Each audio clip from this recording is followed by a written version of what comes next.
When I do strategic planning with my organization, I usually invite somebody from the outside that's from a different industry or has a completely different perspective. And probably 3/4 of their ideas are wrong or a little off base, 1/4 of them are on base, but even some of those ideas that are off base are often seeds for some new ideas.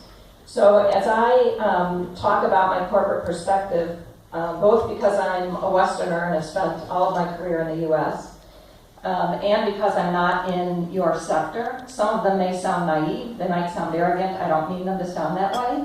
I hope you just treat them as seeds of ideas that maybe help spur some thoughts as we work together to solve this challenge. So I met Amit 2 years ago when I was at a networking event for social entrepreneurs, and this was a new concept for me. I think a lot of us in corporate life find sometimes there's a little bit of meaning missing in the work that we do. And so I thought it was very interesting to see how these two things might come together, businesses and also social responsibility. And I was immediately struck by his purpose, his passion, his sincerity, and I was a little bit aware of the need of menstruation education and the needs, having talked to some other people who are addressing this work in Africa. So I was intrigued by Azadi, or what was to become Azadi. And over the last 2 years, I've had a growing appreciation for the talent of these two young men. I love telling the story at home. There were these two guys working on this issue. And the older of the two at that time was probably 25, had already started his school, had noticed the girls were dropping out, and was trying to solve one of the seminal issues, and is really in this Save the World mission. But at the same time, every time I would meet with these gentlemen, I would be pleasantly surprised at both how far they advanced their thinking and their organization and their ability to execute like people that would have had 10 or 15 years of work experience. And here are some junior, relatively junior people that because of their passion, their smarts, and their commitment to the cause, they've done incredible work. So I saw them set up the hybrid model, a model that was part a not-for-profit company and part a for-profit company. And I think this is an interesting model for some organizations because the way a company is set up, at least in the US, and I suspect this is also true in India, it sets the DNA for how that organization operates. So if you're in a not-for-profit, the regulatory requirements and the tax requirements and the type of people you tend to attract are very mission-driven, and the mission drives all other behaviors. If you're in a for-profit organization, the regulatory environment and the tax environment and the people you tend to attract, are very focused on financial performance. So the ability to have both of these working to solve the cause is extremely important. I also think is that as we went through some of these issues actually on the last panel, you see a need or desire for, we want the for-profit to be working with the not-for-profit, and how do we bring these together in a way that works?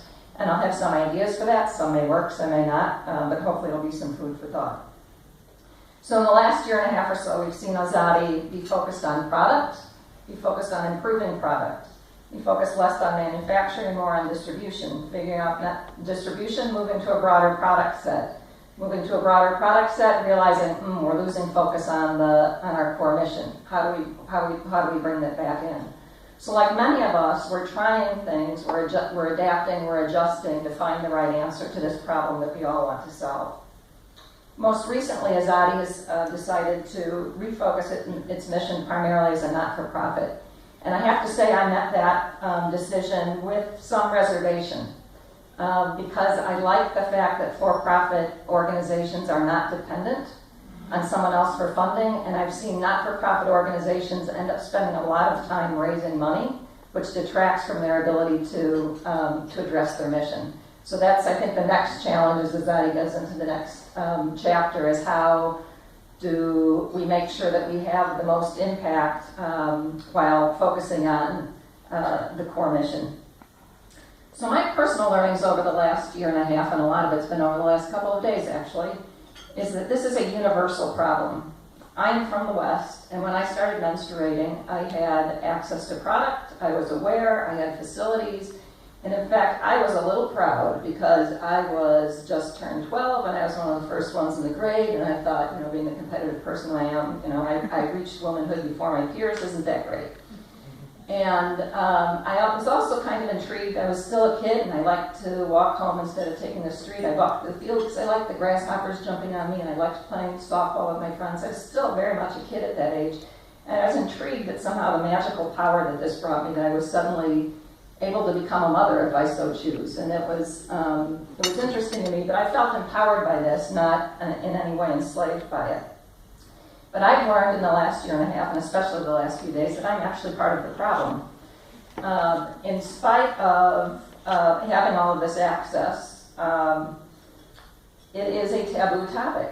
And when we were at breakfast yesterday and I opened my purse and I mentioned, one of my daughter's tampons is in my purse, she's like, Mom, don't say that. And I thought, okay, maybe I shouldn't have said that. And then she proceeded to take it out and put it on the middle of the table and talk about it. And I said, I was thinking, oh no, what are you doing? Put that away. This is just wrong. And I started to realize that this is still a taboo topic in spite of, the several steps in the hurdle that have been passed in my environment. So other than, a few embarrassing moments which we would call personal grooming crises, it was really a non-issue for me, but it was never discussed in the workplace. Menopause, when I entered, menopause was viewed as a little bit negative. It's something that happens to old people and it's horrible, and you'll get hot flashes and you'll have night sweats and you'll be cranky and your husband will want to leave you because you're so hard to live with. And actually none of that turned out to be true. But it's, there's still a lot of ignorance and there's still a lot of taboo. So the taboos run deep and they're global and they're going to be a real challenge, and we're going to need a multidisciplinary approach to work at those over time. So let me talk about the business perspective. So I don't know much about menstruation and menstruation management, but I've spent decades in corporate America and running some global organizations, so I have a lot of perspectives on business. And one thing about business, and I'm talking about for-profit businesses now, is we focus on three things: the shareholder, the customer, and the employee. And people will tell you that they also care about social responsibility, and we do as corporations. And I joined a healthcare corporation because I wanted a corporation with a mission. But mostly, corporations care about the shareholder, the customer, and the employee. And in which order, that changes from time to time and company to company, but those are the things that matter. Sometimes it challenges the soul because people are in these large organizations and they need that sense of purpose. But businesses are a big part of what makes the world go round. And I think, from what I've heard over the last couple of days, it's an under-leveraged lever in our mission here. Corporate social responsibility is nice, and companies like it and they embrace it.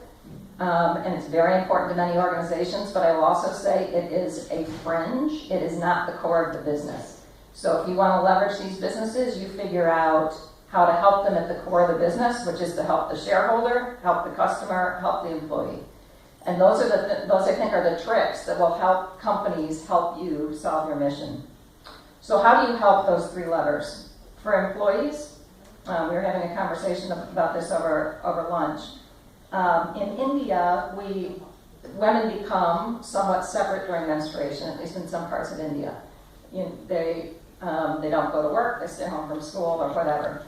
In the U.S., it's completely different. Women are empowered to do it. In fact, the advertising for feminine products are, still go swimming, still play tennis, whatever, stay active. It shouldn't impact your life at all. But it's still taboo to talk about it. And if you're not feeling well and you want to go home because you have cramps or you have a headache, you might say you're not feeling well, but you would never say to a male boss the reason. You might if you had a female boss and you knew her well, but you wouldn't ever give them a reason. So my recommendation for that is for corporations to start a conversation. A lot starts with conversation. When I was at Deloitte, we had a program, this is probably 15 years ago now, called Men and Women as Colleagues. And there we saw that women were leaving the workforce at a much faster pace than men, and we couldn't figure out why. And we thought it was because they were staying home to have children, and so we looked at our alumni and saw that no, they were just going to work other places. And so we started, our CEO at the time saw that it was a business imperative to retain women, and started programs where everyone at the management level and above had to go to a 3-day workshop to talk about gender differences in general. I had to go 4 times because there weren't enough senior women to go around, and every time I went with being a little bit disgruntled because I didn't have time for this, I had clients to serve, it was an annoyance, but every time I was touched at my very core about the things that made the workplace uneven, and I think something similar may be necessary about menstruation. Some other people have mentioned that maybe we should have something like menstrual leave or some policy in the workforce that enables these differences for women. And I would challenge us to be cautious about that and to think about that, because I don't think we want to create another reason for why it would be better to hire a man than a woman. I would rather see something around general health leave that people can take for whatever reason, or some flexibility that's applicable to everyone, than to apply that just for women. So let's talk about what we can do for customers. So if I wanted to get a corporation to help embrace this, I think I would need to help them connect the dots on why this is better for their customers.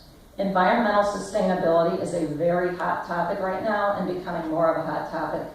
So if I can help that corporation that manufactures product understand the political aspect, the brand aspect, the impact it would have for consumers and loyalty, they will be more interested in helping with a biodegradable product. If I see there's an issue with the health of pads, that the gel pads are not as healthy as the cotton pads, I might also talk to the company about that. If they think that it's not an issue and it doesn't get attention, there's always social media. Companies now have hordes of people watching social media because it's such a powerful force. So that's something that you can really use to help build awareness, where you think there are things that an industry or people can do better.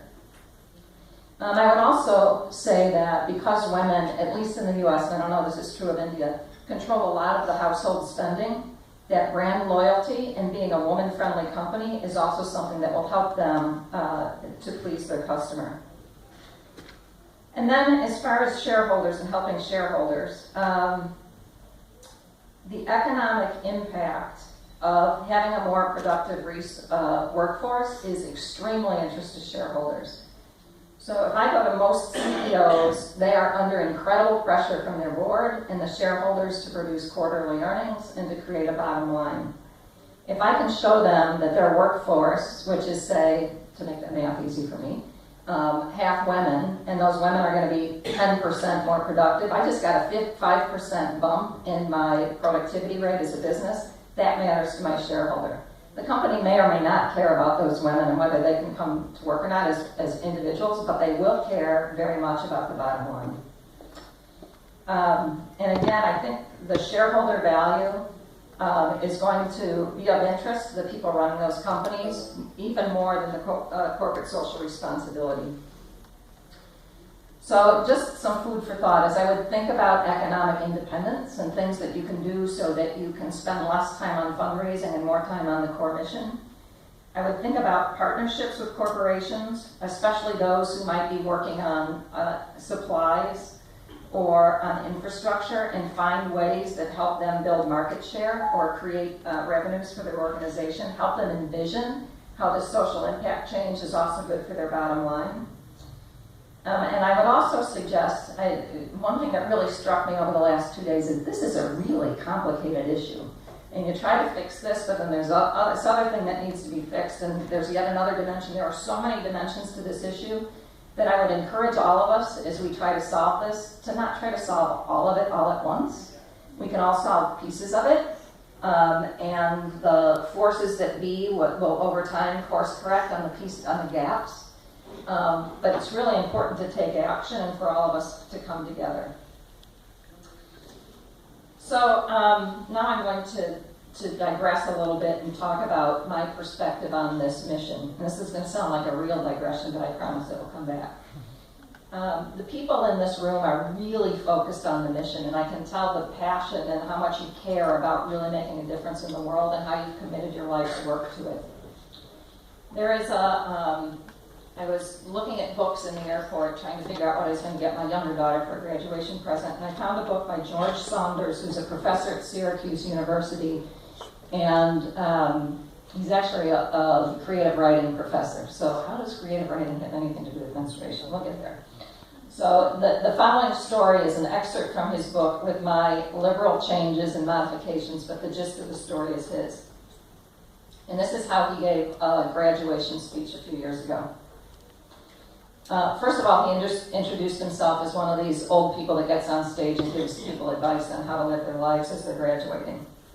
And they said, now, one useful thing you can do with old people, in addition to borrowing money from them, or getting them to do one of their old-time dances so you can watch while laughing, is to ask them, looking back, what do you regret? And they'll tell you. Sometimes, as you know, they'll tell you even if they haven't asked. And sometimes, even if you've specifically requested that they not tell you, they'll tell you. So what do I regret? Being poor from time to time? Not really. Working terrible jobs like the knuckle puller in the slaughterhouse? No, I don't regret that. And he lists several other foolish or embarrassing things that he's done in his lifetime, which I have a few, and I suspect all of you may have a few as well. And he said, no, I don't regret those either. But here's something I do regret. In the 7th grade, this new kid joined our class. She was small, shy. She wore these blue cat's eye glasses that at the time only old ladies wore. When nervous, which was pretty much always, she had a habit of taking a strand of hair in her mouth and chewing on it. She came to our school in our neighborhood and was mostly ignored, occasionally teased. Your hair tastes good? That sort of thing. And I could see this hurt her. I still remember the way she would look after such an insult, her eyes cast down, a little gut kicked, as if having been reminded of her place in things. She was trying as much as possible to disappear. After a while, she'd drift away, her hair strands still in her mouth. Sometimes I'd see her hanging around alone in her front yard as if afraid to leave it. And then they moved. That was it. No tragedy, no final hazing. One day she was there, the next day she wasn't. End of story. Now, why do I regret that? Why, 42 years later, am I still thinking about it? Relative to most of the other kids, I was actually pretty nice to her. I never said an unkind word to her. In fact, I sometimes even mildly defended her. Still, it bothers me. So here's something I know to be true, and I don't know quite what to do with it. What I regret most in life are failures of kindness. Those moments where another human being was there in front of me suffering and I responded sensibly, reservedly, mildly. Collectively, we, this group, can take an extraordinary set of actions of kindness. This isn't an industry problem. This is about helping millions of these little girls who feel like they're being set aside and having to disappear 5 days out of the month. Together with our very different perspectives on things and our different lenses, we can tackle this complex, multifaceted challenge. I think this group is really poised for success and on the cusp of doing great things. And collectively, we can commit to the greatest act of kindness in our lives by acting not sensibly, but with vigor. And not with reserve, but by taking risks. And not with mildness, but with great boldness. It's my honor to be associated with all of you, and I thank you for this opportunity.